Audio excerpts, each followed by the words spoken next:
David and Bathsheba, like you've never heard before. So if you've never heard the story of David and Bathsheba, sit down, relax. I'm going to go through the Bible story of what happened with David and Bathsheba. If you've heard it before, you may never heard it told in quite this fashion. So stick around if this is of interest to you. Feel free to subscribe to this channel. Feel free to leave a comment. Let me know your thoughts. And we'll get started. Now, right out of the gate, this is most likely a story that most Christians have heard about, David and Bathsheba. But they might only approach it from a surface level, as in, this is kind of confusing a little bit. Like, how can God let this go without punishing David or without retribution for David himself? Why did God let this go? Or did he? And then there are Jews Jews that will read the story and go, no. Mm-mm. Mm-mm. There's no way. King David is a holy man of God, and there is no way that what we're reading here in the Torah means that David sinned. There is no way on God's green earth that that's what this is talking about. That our beloved king, King David, one, committed adultery, and two, had someone had her husband be murdered. There's no way that King David would do that. So there must be some other mysterious text underneath. And they'll make up stuff. They'll say, well, actually, what happened was whenever someone goes off to war, they divorce their wife in case they die. And she was young. She was young and naive. And like they'll just start throwing stuff out there because they can't reconcile the idea that there is a God out there, that despite what people do, there is forgiveness. And this ties in with Christianity today. Jesus died on the cross for us. It doesn't matter what you've done in the past, it can be forgiven. How? Because of what he did on the cross. He died and rose again on the third day and is alive forevermore. And if you believe that Jesus is the Son of God, you'll be saved. This is a stumbling block to the Jews, and this is foolishness to the wise. Like, how can somebody be forgiven just by believing something? How can that happen? They got to punish themselves. They got to do something. So you got these two worlds that are confused right now. So we're going to go through this story, and then hopefully this will make a little bit more sense. So let's just go into chapter 11. So we have to also realize that King David just finished a couple of epic battles. He just defeated the Syrians, and this is where the story begins here. And it came to pass after the year that was expired, at the time when kings go forth to battle, that David sent Joab and his servants with him and all Israel. And they destroyed the children of Ammon and besieged Rabbah. But David tarried still at Jerusalem. And it came to pass in an evening tide that David arose from off his bed and walked upon the roof of the king's house. And from the roof he saw a woman washing herself, and the woman was very beautiful to look upon. So it's interesting right out of the gate that we see King David didn't go off to battle, and he couldn't sleep in the evening. Perhaps he was sleeping during the day. Perhaps he had a nap. It sure looks like that he was bored on this day. And boredom, I can tell you, has brought many men down because of routine, because of boredom, being bored, whether at home, at work. Boredom has defeated a lot of men and women. So we see this woman washing herself, and the woman was very beautiful to look upon. And David sent and inquired after the woman, and one said, is not this Bathsheba, the daughter of Eliam, the wife of Uriah the Hittite? So we get a couple things going on here. We get Bathsheba washing herself, most likely because she just finished her menstruation cycle. So this was a ritual that women would clean themselves. Now, granted, not all of them would do this out in an area where someone can watch them, but you also have to remember that King David probably had a high palace as well and was able to see over many people's homes. So this wasn't just done in public. This was done most likely at her home, and most likely if they had a backyard or an area where she would cleanse herself. And he noticed this and inquired about her. And it was knowledge, perhaps common knowledge, most likely common knowledge, that this was Uriah the Hittite's wife. Why would we jump to that conclusion? Well, Uriah was one of the 30 mighty men listed. So Uriah was one of the most cunning warriors that King David had in his arsenal. He wasn't part of the top three, but definitely he was ranked in the top 30 because they had a ranking system going on where later we see the exploits of some of these men. Some of these men were able to kill 800 men in one shot. And I think Uriah did something. I should have looked that up before I read this, but I think he killed 2 lions or something like that. Anyways, the point is, these men were of renown. They had a reputation of being fierce and cunning warriors. They knew battle tactics. They could probably single-handedly write the book of the art of war. They knew all the tactics. They were King David's best men. And these men were off to war, and King David stayed at home. So we learned that Bathsheba's washing herself, most likely again because of her menstruation cycle is just finished. David inquires about the woman. People knew that it was Uriah the Hittite's wife. And David sent messengers and took her. It's interesting that David sent messengers and took her.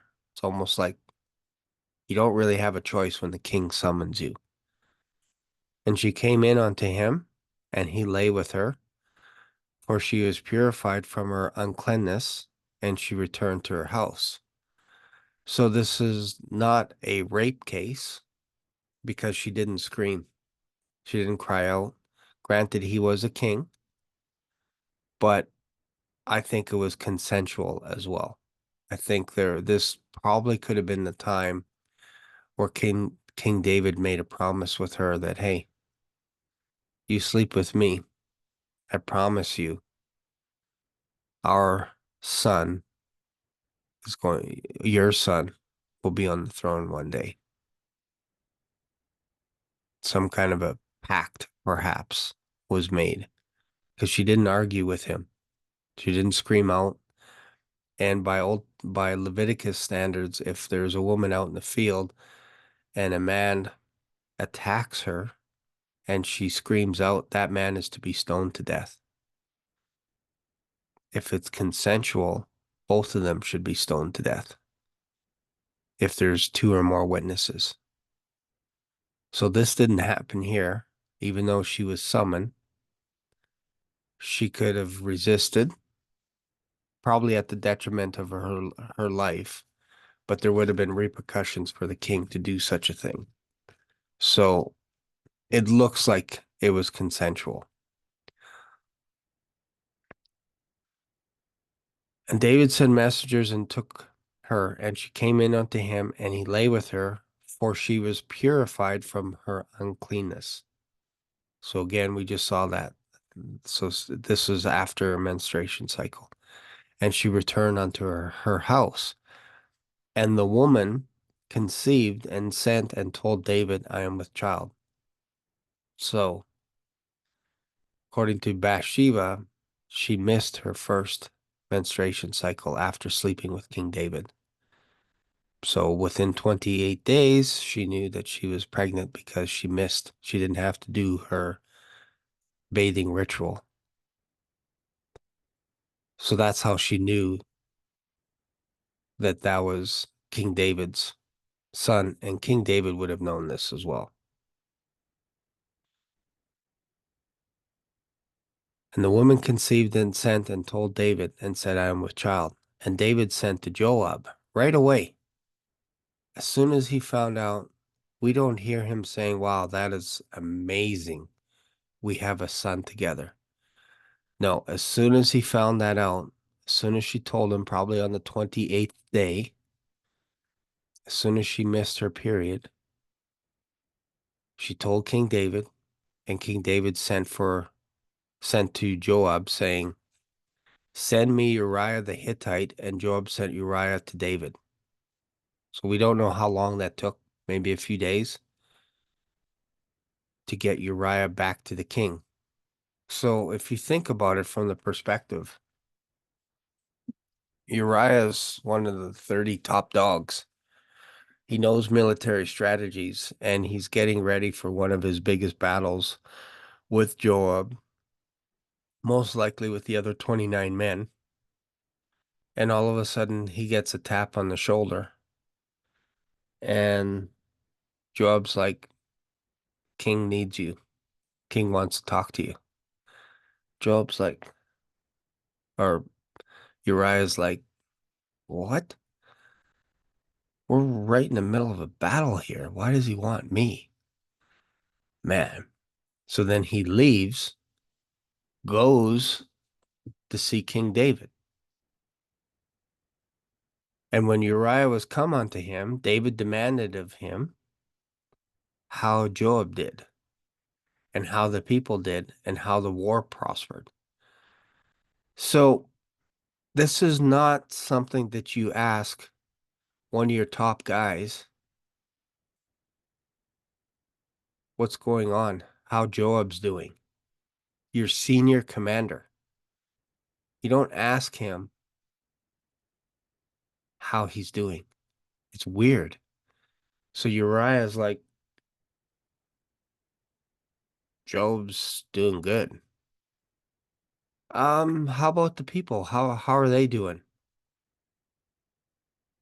Uriah's like, they're doing good as well. We're in the middle of a battle here. How about the war? How's the war going? Well, we're right in the middle of trying to capture a city when you called me back. Why are you asking me these ridiculous questions? And David said to Uriah, go down to thy house and wash thy feet. Code for go sleep with your wife. Almost like a commandment. Go have sex with your wife.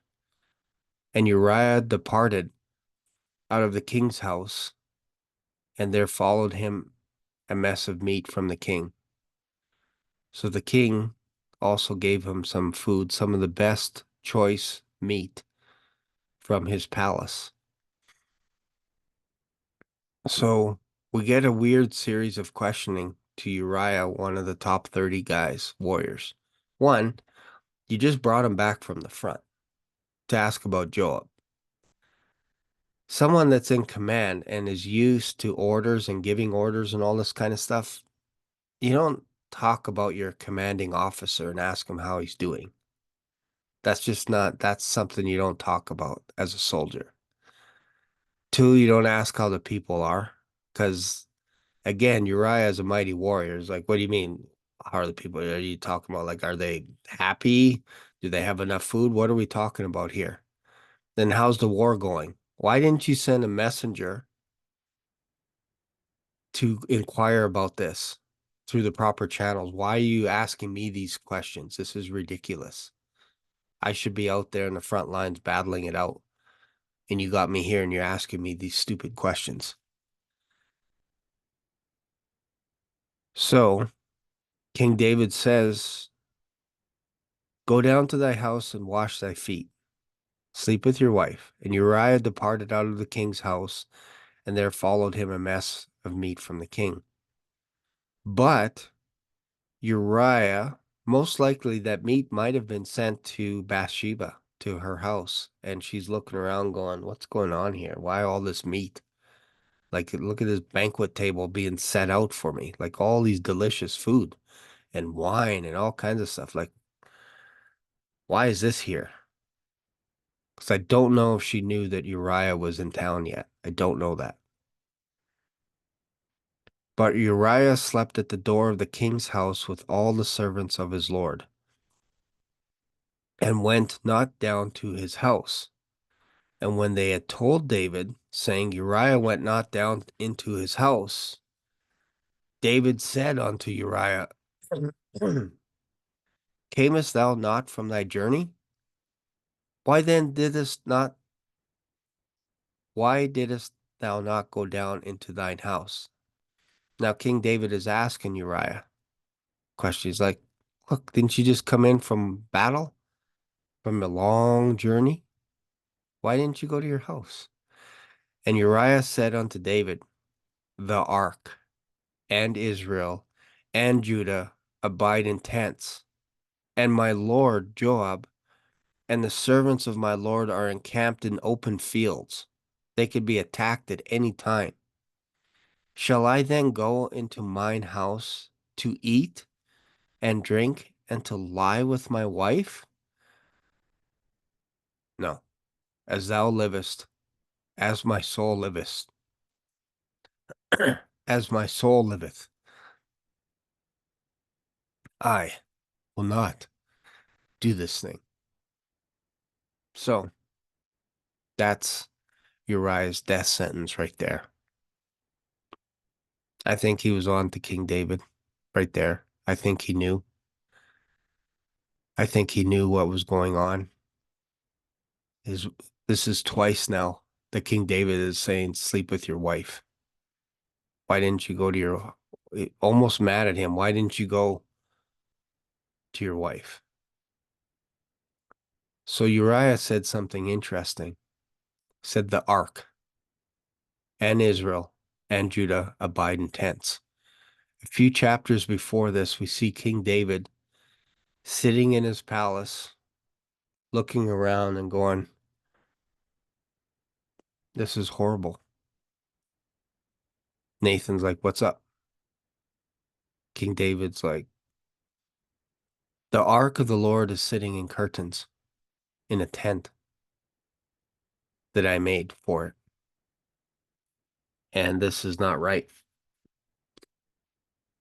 It should be inside a building, a temple, a house dedicated to the Lord. That's where the ark should be.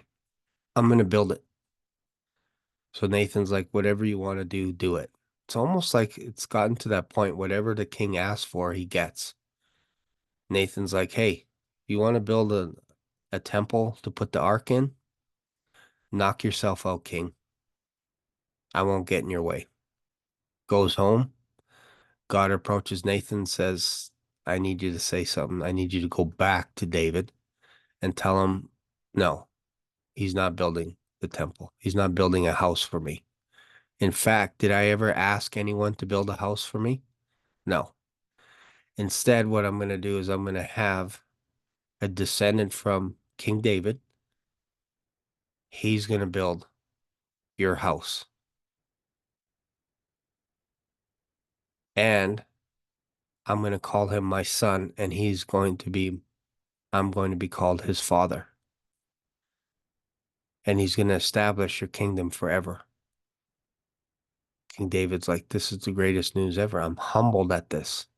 This is amazing news. So then he begins drawing out blueprints for the temple, not understanding fully what God was saying. God said, my son will build your house, meaning your kingdom forever and ever. It'll be a righteous kingdom because my son will build it and it'll last forever. King David's thinking, okay, that's cool, but I still need to build something magnificent. So he drew up all the blueprints. Later in the story, we'll see that he actually gives those blueprints to King Solomon and says to Solomon when he gets older, be a man, be a man, build a temple to God because God told me that you are the one to build me a house. You're my son.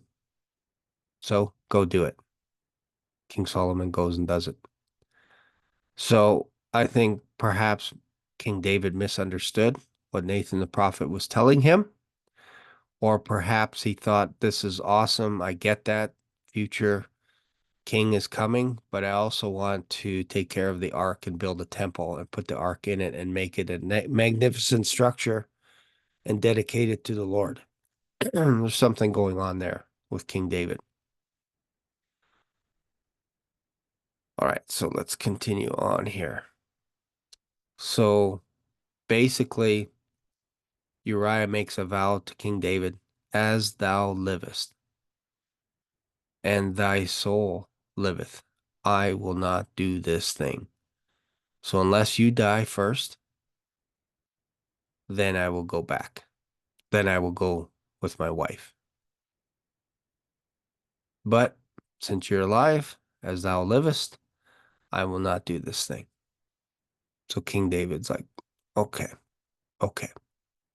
I see the game you're playing. I see this. And David said to Uriah, tarry here today also, and tomorrow I will let thee depart. So Uriah abode in Jerusalem that day and the morrow. Don't think he wasn't thinking about his wife and what was going on during the night. Like, don't think he was thinking,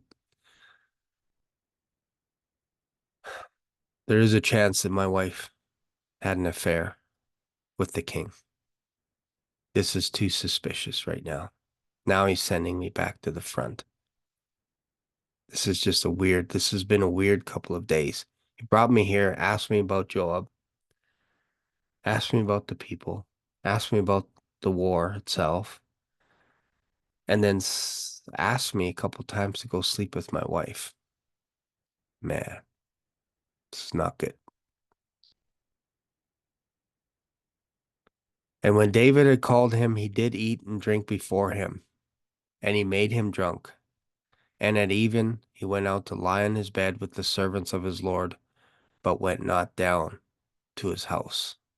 So King David tried to get him drunk. Thought maybe if I get this guy drunk, then he'll go back and sleep with his wife. He has to sleep with his wife. Otherwise, this is going to look bad for me. Because then at least I can just say that was Bathsheba. She was an adulteress.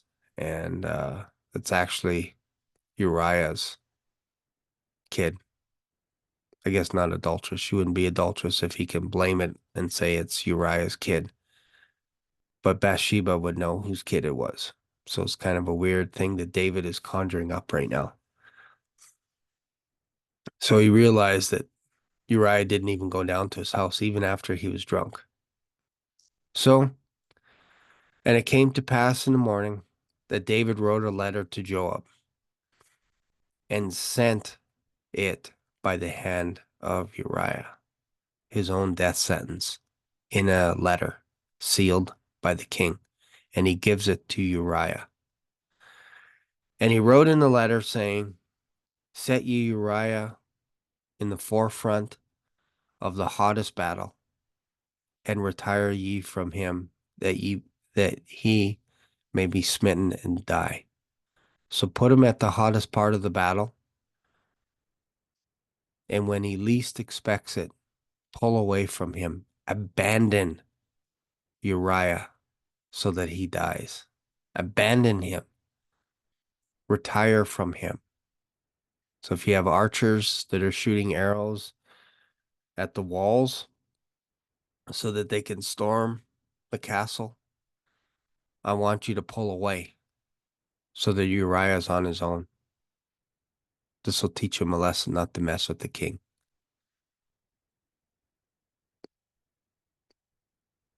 And it came to pass, when Joab observed the city, that he assigned Uriah onto a place where he knew that valiant men were there. So it's interesting that Uriah goes back to the front, hands the letter to Uriah. I wouldn't be surprised if Uriah read the letter, saying, if Joab read the letter, reading it out loud. Perhaps he even told Uriah to open it up and read the letter to him, because Uriah is one of the trusted men. So imagine, and this is just me thinking out loud, imagine Uriah opening up the letter that was sent to Joab, and Joab's asking him to read it out loud. And Joab's like, send Uriah to the hottest part and then withdraw from him. Well, you got to do what you got to do, Commander. So Joab puts his hand on Uriah, puts his hand on his shoulder. Well, you got to know that day was coming, Uriah. You have such a beautiful wife. You have such a beautiful wife. It was nice knowing you, and good luck. Godspeed. And sends him to the front with some valiant men where the fighting was the hottest.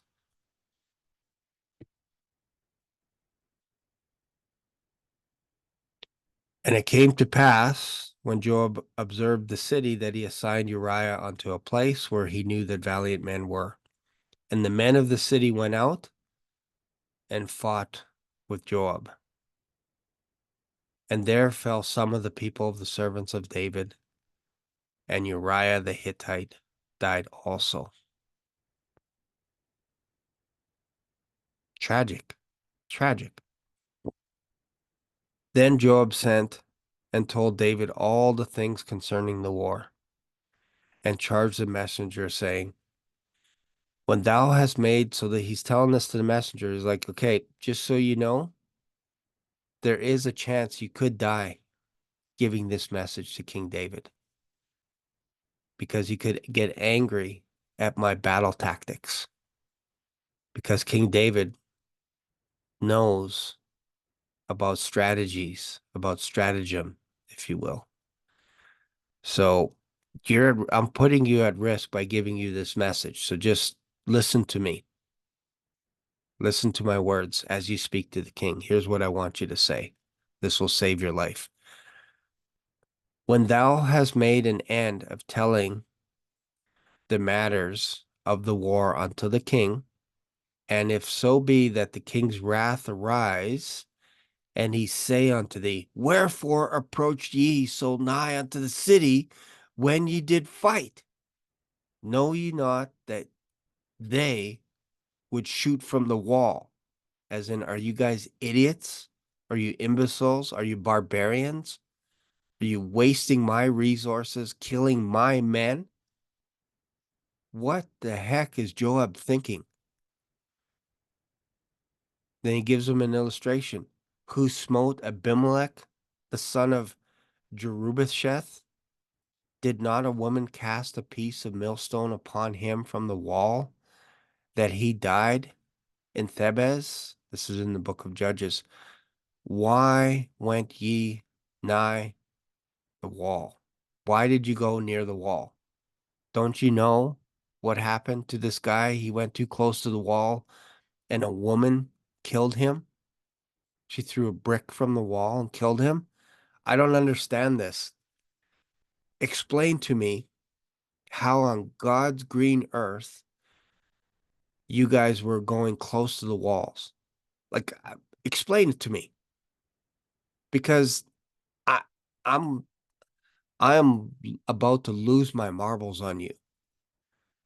My fiercest men, my most cunning warriors are going close to the wall when they know that's not what we do.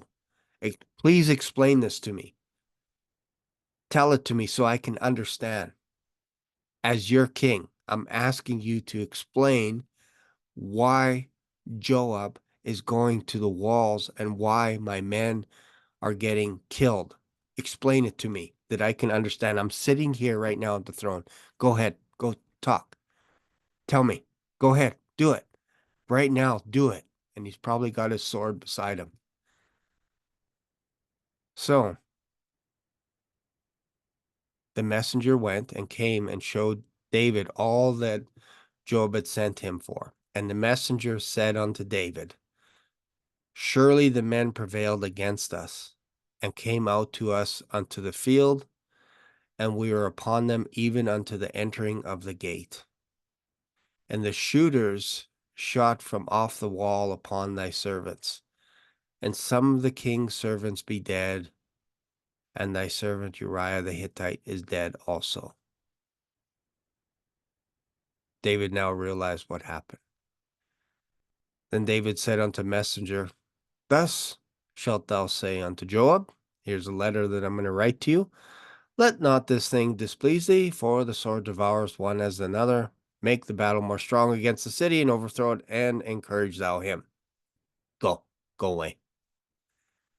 So, now that he knows Uriah is dead, he has to marry Bathsheba right away. Why?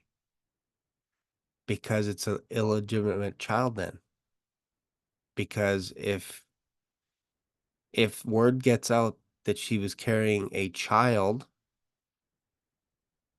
while Uriah is alive, this looks really bad for King David. So now that Uriah is done, he sends the messenger away right away.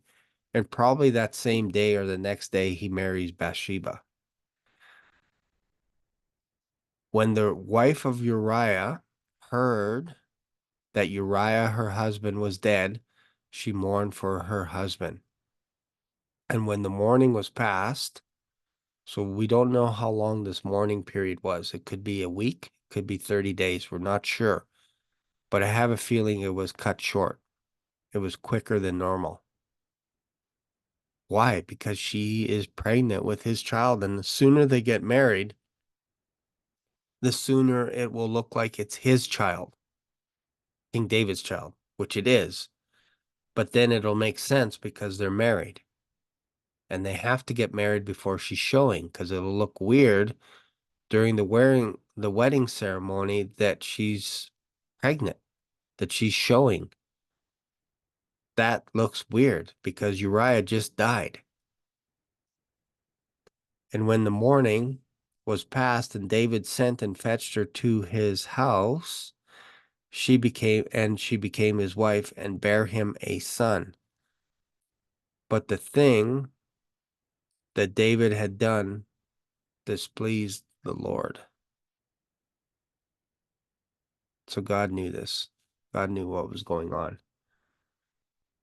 The Lord sent Nathan unto David, and he came unto him and said unto him, there were two men in one city, one rich, the other poor. The rich man had exceeding many flocks and herds, but the poor man had nothing, save one little ewe lamb, which he had bought and nourished up, and it grew up together with him and with his children, and did eat of his own meat, and drank of his own cup, and lay in his bosom, and was unto him as a daughter. And there came a traveler, you can say a wayfarer person, someone that's a wanderer, a sojourner, a stranger, if you will, a rich man, and he spared to take of his own flock and his, hang on here, make sure I'm reading this.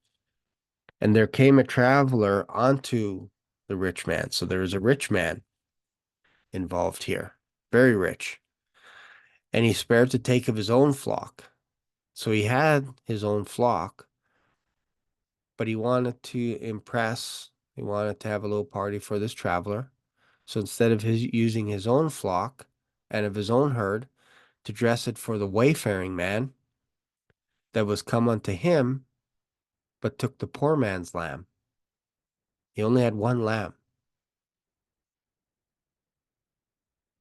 This is imagery, of course, relating to Uriah. He only had one wife. King David had more than one wife at this time.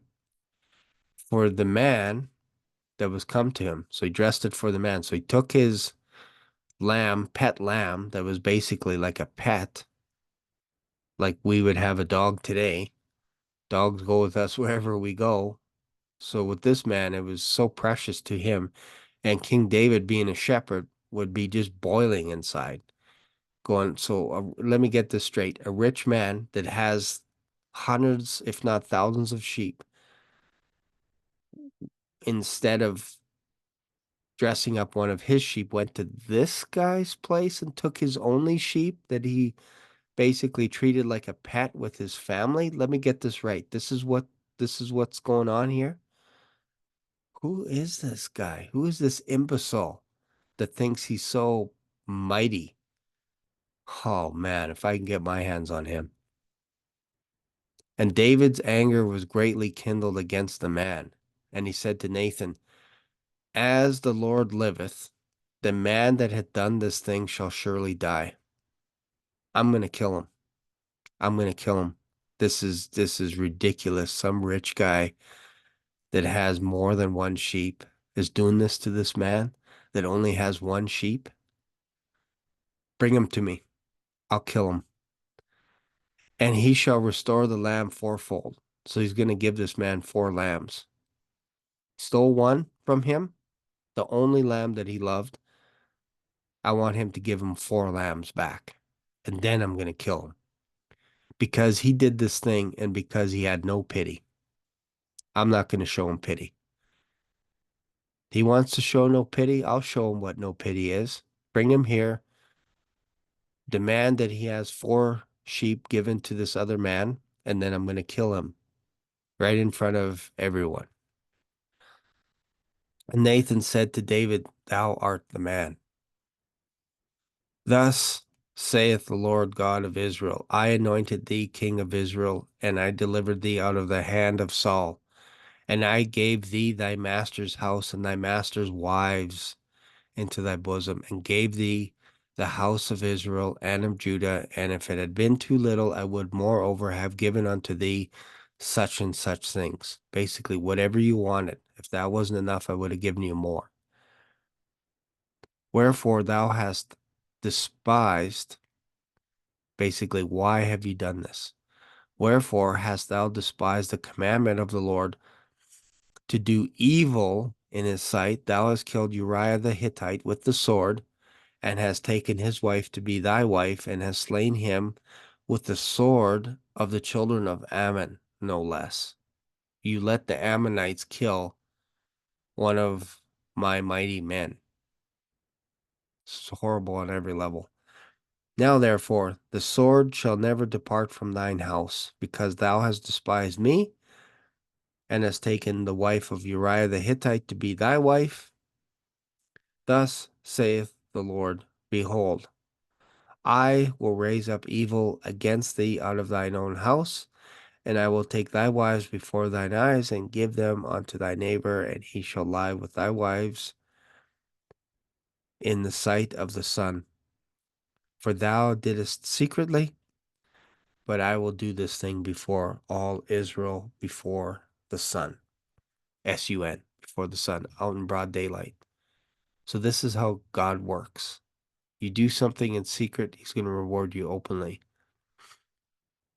You do things openly, he's going to do things in secret. And David said unto Nathan, I have sinned against the Lord. And Nathan said unto David, the Lord also hath put away the sin. Thou shalt not die. So God forgave him right away. Howbeit, because by this deed thou hast given great occasion to the enemies of the Lord to blaspheme, the child also that is born unto thee shall surely die. Can't have this go on. Not like this. And Nathan departed unto his house, and the Lord struck the child that Uriah's wife bare unto David, and it was very sick. And David therefore besought God for the child, and David fasted and went in and lay all night upon the earth. And the elders of the house arose and went to him to raise him up from the earth. But he would not, neither did he eat bread with them. So they couldn't even lift him off the face of the earth. He just lie face down on the earth while his son was dying. And it came to pass on the seventh day that the child died, and the servants of David feared to tell him that the child was dead, for they said, Behold, while the child was yet alive, we spake unto him, and he would not hearken unto our voice. How will he then vex himself if we tell him that the child is dead? They don't know what David would do. We don't know if he would commit suicide, if he'll kill one of us. We don't know. He didn't listen to us before, and now, what state of mind is he in right now? But when David saw his servants whispered, David perceived that the child was dead. Therefore David said unto his servants, Is the child dead? And they said, He is dead.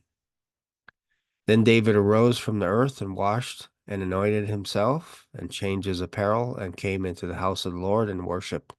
Then he came into his own house when he required, and they set bread before him, and he did eat. And then his servant said unto him, What is this thing that thou hast done? Thou didst fast and weep for the child while it was alive, but when the child was dead, thou didst rise and eat bread. And he said, While the child was yet alive, I fasted and wept, for I said, Who can tell whether God will be gracious to me that the child may live? But now he is dead, wherefore should I fast? Why do I need to fast? He's dead. Can I bring him back again? Can I resurrect him from the dead again? I shall go to him where he is, but he shall not return to me. So I'm going to go where I'm going to see him again one day. And David comforted Bathsheba, his wife, and went in unto her and lay with her. And she bare a son, and he called his name Solomon, and the Lord loved him. And he sent by the hand of Nathan the prophet, and he called his name Jedediah because of the Lord. Interesting, right? So anyways, this is where we see David getting his crown shortly thereafter. Joab takes over that royal city, the city that Uriah was killed at. Joab took it over and said, if you don't come here, I'm going to claim the city for myself. So David went there, took over that city, and came across one of the kings that had a crown on his head that was 75 pounds, 1 talent. Took the crown, put it on his head, and more than likely told Bathsheba, one day your son Solomon will have this crown that's on my head. One day. Mark my words. One day, your son will wear this crown. So anyways, that's it for the story of David and Bathsheba. I hope you got something out of it. What's interesting is in Psalms that King David said, "Blessed is the man that the Lord takes away our iniquities." So David tapped into something with God that was righteous, that basically, again, if you think about what Jesus Christ did for us, no matter what we've done in the past, present, or future, he has forgiven us. He died on the cross for us. It's not to say there isn't consequences out there. There is consequences. And don't think that King David got off scot-free. The kingdom was ripped out of Solomon's hands after he died. This is where we get the two nations were forever split. And one day they will come back. That's a promise from God that he will gather all 12 tribes back together under Ephraim, under Judah, two nations become one under God. Jesus will be their shepherd. He will be their king. They will know him. And don't forget, we are also grafted into the olive tree. And one day, Israel, if they believe, will also come back. And their iniquities will be forgiven. That way, all of Israel will be saved. But that's another story. So if you got something out of this, feel free to subscribe to this channel. Feel free to share your comments. Let me know your thoughts. Have you read this story before like this? Have you heard anyone tell the story like this? Um, yeah, let me know where you're watching this video from. Thanks for watching, and I'll see you in another video. Bye for now.